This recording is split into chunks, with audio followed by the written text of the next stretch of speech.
আহলে বায়তের কাছে। ওনারা 20,000 মুসলমান কুফা নগরীবাসীরা তারা হাতে হাত রেখা বায়াত গ্রহণ করে ফেলেছে। মাথা নষ্ট হয়ে গেছে, কি করবে কি করবে, কোনো উপায় নাই।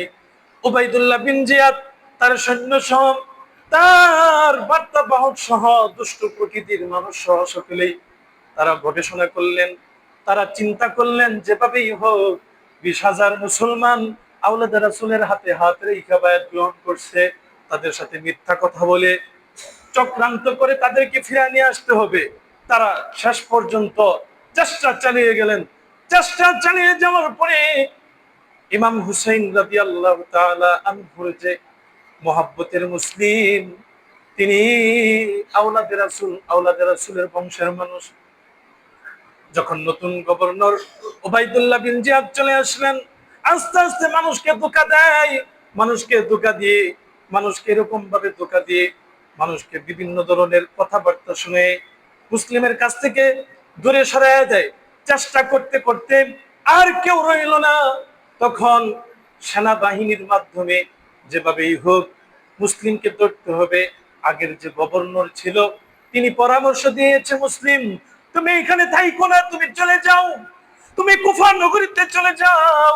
কুফা নগরীতে চলে যাওয়ার পরে তুমি সুন্দরভাবে তোমার ব্যবস্থাপনা সবকিছু নিয়ে তুমি আবার মক্কায় চলে যাও।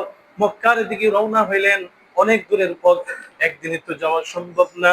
যখন উবাইদুল্লাহ বিন জিয়াদ খবরটা সুন্দরভাবে পাইলেন, সৈন্য পাঠাই দিলেন। সমস্ত সৈন্যগুলো যখন পাঠাইয়া দেয়, মুসলিম যখন শুনলেন আমাকে হত্যা করার জন্য আমার পিছনে এজিদের উবাইদুল্লাহ বিন জিয়াদের সৈন্যগুলো পাঠিয়ে দিয়েছে, আমাকে হত্যা করবে, খবরটা যখন শুনে ফেলেছে, তখন সাথে সাথে কয়টা বাচ্চা ছিল? জোরে কোন কয়টা বাচ্চা ছিল?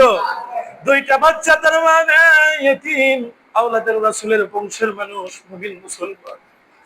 মুসলিম আস্তে আস্তে হাইটা যায়, কি করবে কি করবে, এমন একটা জায়গায় তাদেরকে রেখে দিলেন। তাদেরকে রেখে দেওয়ার পরে মুসলিমকে তারা গ্রেফতার করলেন, কিন্তু মুসলিমের সাথে দুইটা সন্তান ছিল, তাদেরকে ধরতে পারে নাই। সুবহানাল্লাহ।